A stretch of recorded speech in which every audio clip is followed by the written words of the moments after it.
Hello boys and girls, welcome to the next lecture of universal law of gravitation. Last lecture में हमने gravitation की थोड़ी बहुत introduction करी थी और इस लेक्चर में अब हम करने जा रहे हैं डेरिवेशन। तो डेरिवेशन जो भी बेटा जी हमारी सॉल्व होने वाली है, ये चीज़ याद रखिएगा, it is totally based on the definition. Definition से ही हम डेरिवेशन बनाएंगे। जो भी चीज़ सॉल्व करेंगे वो हम डेफिनेशन से ही सॉल्व करने की कोशिश करेंगे। तो हम क्या करते हैं, डेरिवेशन में सब कुछ मानना पड़ता है। Let two objects of masses capital M and small m। तो सबसे पहले दो ऑब्जेक्ट माने, अगर हमें दो ग्रेविटेशनल फोर्स निकाले, दो ऑब्जेक्ट के बीच में निकलती है, कोई भी दो ऑब्जेक्ट, और कोई नहीं, कोई दो। तो let two objects of masses capital M and small m and separated by distance R, D, E, F, कुछ भी ले सकते हो, हम D मान लेते हैं। Separated by distance D from each other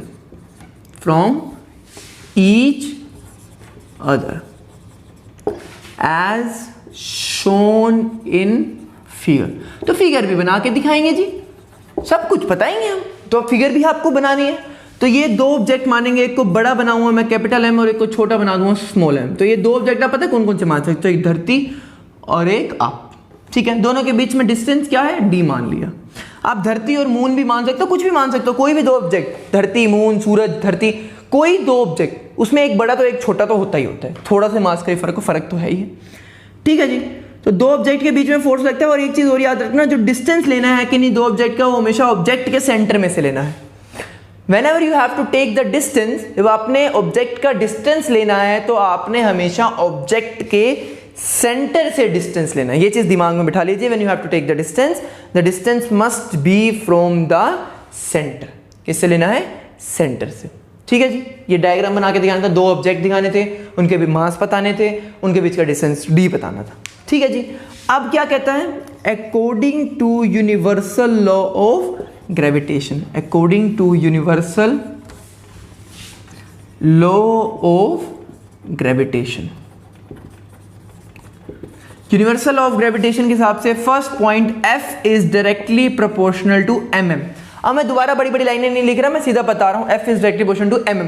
लेकिन अगर आपके पेपर में कभी भी डेरिवेशन आ जाती है, तो what you have to do, you have to write force is directly proportional to the product of their masses. जो फोर्स है वो मासेस के प्रोडक्ट के डायरेक्टली प्रोपोर्शनल है। और उसके बाद ये लिखेंगे F is directly proportional to m, और इसको मैं मान लूंगा फर्स्ट इक्वेशन, ठीक है। और सेकेंड क्या बताया था, F is inversely proportional to distance का स्क्वायर।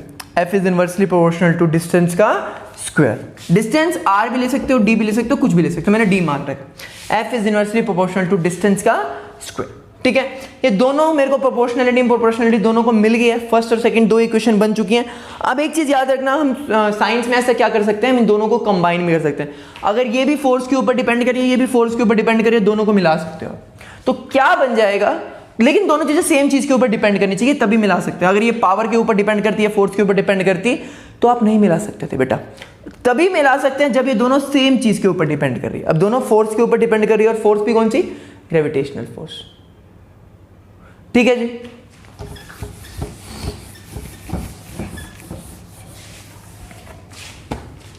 हाँ जी। तो on combining first and second, तो मेरा बन जाएगा F is directly proportional to mm by में d square. F is directly proportional to mm by में d स्क्वायर। अब एक और चीज याद रखिए, इस प्रोपोर्शनैलिटी को हटाने के लिए हम एक कांस्टेंट का यूज करते हैं। वो कांस्टेंट की वैल्यू कुछ भी हो सकती है। आगे जाके जब आप हायर क्लासेस में जाएंगे तो आप पढ़ेंगे कि कांस्टेंट हजारों तरीके के कांस्टेंट है, बड़े सारे कांस्टेंट है। 10th क्लास में तो इतने कांस्टेंट पढ़ेंगे। तो ऐसे ही इसकी प्रोपोर्शनैलिटी को हटाने के लिए हम कांस्टेंट यूज करते हैं। वो कांस्टेंट अलग अलग चीजों के ऊपर डिपेंड करते हैं, टेम्परेचर, प्रेशर और ऑब्जेक्ट्स रिलेटेड सामान, इन सारी चीजों के ऊपर वो जो कांस्टेंट है वो डिपेंड करता है। तो इस प्रोपोर्शनैलिटी को हटाने के लिए कांस्टेंट यूज होता है। तो हम लाइन को क्या लिखेंगे, to remove this proportionality, to remove this proportionality, we use constant, और उस कांस्टेंट को डिनोट कैसे करते हैं, constant g, we use constant g which is called as, उसको हम कहते क्या है, उसको हम कहते हैं universal gravitational constant, universal gravitational constant, universal gravitational constant, उसको हम क्या कहते हैं बेटा जी, उसको हम कहते हैं यूनिवर्सल ग्रेविटेशनल कांस्टेंट। नाम क्यों दिया ये यूनिवर्सल ग्रेविटेशनल कांस्टेंट, इसका भी अपना एक फंडा है, इसलिए दिया क्योंकि इसकी वैल्यू पूरे यूनिवर्स में सेम होती है। आप कहीं पे भी चले जाएं इस दुनिया में, किन्हीं दो ऑब्जेक्ट को ले लें, इस यूनिवर्सल ग्रेविटेशनल कांस्टेंट की वैल्यू क्या रहेगी, फिक्स रहेगी।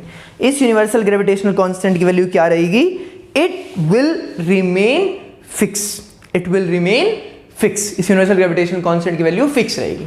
ठीक है बेटा जी, अब इस प्रोपोर्शनलिटी को हटा देते हैं, तुम्हारा बन जाता है, अब प्रोपोर्शनलिटी हटा के क्या लगाना होता है, इक्वल टू, क्योंकि आपको प्रोपोर्शनलिटी सॉल्व कैसे करोगे, इक्वल में सॉल्व करना आता है आपको। तो आपका बन गया f is equal to G M M by में D square, f is equal to G M M by में डी स्क्वायर। ठीक है जी, अब इस g की कुछ वैल्यू भी होगी, इस कांस्टेंट की वैल्यू होगी। अभी तक आपने जितने भी कांस्टेंट पढ़े थे ना, अगर पढ़ा होगा, एक आधा हमने पढ़ा होगा, मुझे फोर्स में याद आ रहा है शायद पढ़ा था, तो उसमें कांस्टेंट की वैल्यू 1 थी, लेकिन हर जगह 1 नहीं होती। यहाँ पे जो कांस्टेंट है where g is equal to है, तो नाम क्या, यूनिवर्सल ग्रेविटेशनल कांस्टेंट, उसकी वैल्यू होती है 6.67 इंटू 10⁻⁻11। बहुत छोटी सी वैल्यू होती है, बहुत छोटी। इस वजह से कहा जाता है कि कोई दो ऑब्जेक्ट, अगर दो छोटे छोटे ऑब्जेक्ट हैं तो उनके बीच में भी जो फोर्स लगती है वो छोटी छोटी लगती है, और बड़े बड़े ऑब्जेक्ट जो होते हैं जैसे धरती, सूरज, चंद्रमा, उनके बीच में जो फोर्स लगती है वो बड़ी बड़ी बड़ी लगती है। ठीक है जी, तो इसकी वैल्यू होती है 6.67 × 10⁻11। अब यूनिट भी होगी, फोर्स की यूनिट क्या होती है, न्यूटन, तो इसकी भी कुछ यूनिट होगी जी की, तो इसकी यूनिट होती है न्यूटन मीटर स्क्वायर पर किलोग्राम स्क्वायर। घबरा गए हैं, घबरा गए हो, मुझे पता है तुम सोच रहे होगे सर ये कैसे आ गया, हमारे पास इसका बहुत एक वैलिड रीजन है, बहुत वैलिड। ठीक है बेटा जी, तो ये क्या है, कैसे आया, वो सबकी चीज बताते हैं। तो बेसिकली ये देखो, आपके पास फॉर्मूला था f is equal to G M M divide by में डी का स्क्वायर, आपके पास ये फॉर्मूला था G M M divide by में डी स्क्वायर। इसको ऊपर ले जाओ, F D square is equal to G M M, इन दोनों को नीचे ले आओ, एफ डी स्क्वायर बाय में M M is equal to G. हो गया। अब सोचो, एफ की यूनिट न्यूटन, डिस्टेंस की यूनिट मीटर, दो है तो स्क्वायर, मास की यूनिट किलोग्राम, दो मास है तो किलोग्राम स्क्वायर, मास चाहे बड़ा हो चाहे छोटा, यूनिट तो किलोग्राम की, किलोग्राम 50 किलो चाहे 100 किलो, किलोग्राम थोड़ी बदल जाएगा। ऊपर जाके पावर -2, क्या बोलूँगा, न्यूटन मीटर स्क्वायर पर किलोग्राम स्क्वायर, पर किलोग्राम मतलब नीचे था, समझ रहे हो, तो newton metre square kg -2, nm square kg -2, तो ये आपका होता है g के कांस्टेंट की value, and it's value remains fixed through out the universe. इसकी जो वैल्यू है वो पूरे यूनिवर्स में क्या रहती है, पूरे यूनिवर्स में इसकी वैल्यू फिक्स रहती है, पूरे यूनिवर्स में इसकी वैल्यू फिक्स रहती है। अब बात में चलते हैं, हाँ जी, अब बात आती है इसी से रिलेटेड एक टॉपिक की, और टॉपिक है बेटा जी हमारा importance of universal law of gravitation, importance of universal law of gravitation. Universal law of gravitation की इंपॉर्टेंस क्या, इंपॉर्टेंस से मतलब क्या है, पहले तो ये समझो। इंपॉर्टेंस का मतलब है बेटा जी, इंपॉर्टेंस का ये मतलब है कि आपका ये universal law of gravitation use कहां कहां होता है। Where it is used, universal law of gravitation use कहाँ होता है, कहाँ पे यूज होता है? तो सबसे पहले इसके पॉइंट्स, एप्लीकेशन बतानी पड़ेगी, यूज कहाँ होता है। फर्स्ट इंपॉर्टेंस क्या है? The motion of moon around the earth, motion of moon around the earth. तो इसी ग्रेविटेशनल फोर्स या यूनिवर्सल लॉ ऑफ ग्रेविटेशन के लॉ की वजह से ही मून जो है वो अर्थ के आसपास चक्कर काट रहा है। इसी वजह से ही the motion of all the planets around the sun, motion of all the planets around the sun, जो सारे प्लैनेट्स का मोशन है सन के आसपास, सारे प्लैनेट्स का मोशन है सन के आसपास।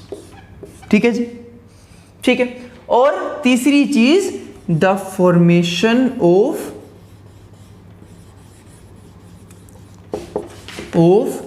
High tides and low tides, high tides and low tides. देखो बेटा, बच्चों के मन में सवाल आता है सर ये टाइड्स क्या होती हैं? तो एक चीज याद रखना, tides are basically rising in water level.